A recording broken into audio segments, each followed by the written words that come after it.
बाजेला बधावा अंगन उठे सोहर हो।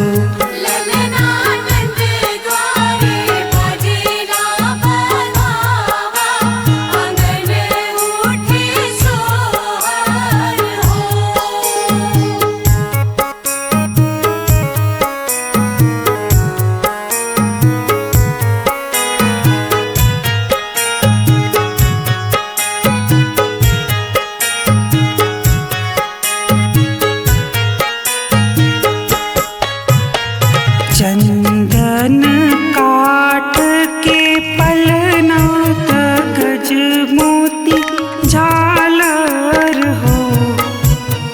चंदन काट के पलना गज मोती झालर हो। ललना ताही बीचे झूलेला झूलन मात जसोदा झूलावेली हो।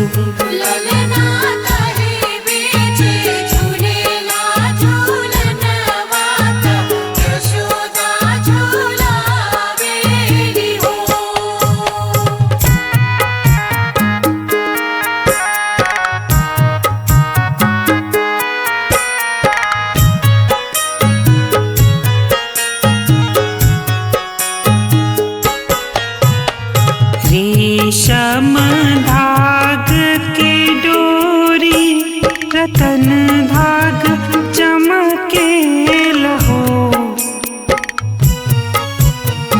रेशम धाग के डोरी रतन धाग चमकेल हो।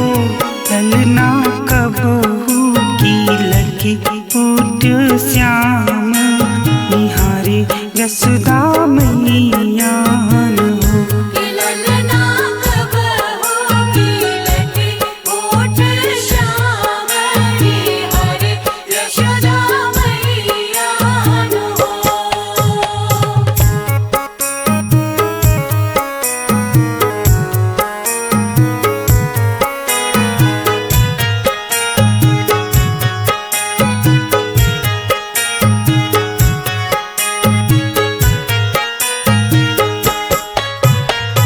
उपरा से देव देखी हर सेली फूल बरसावेल हो।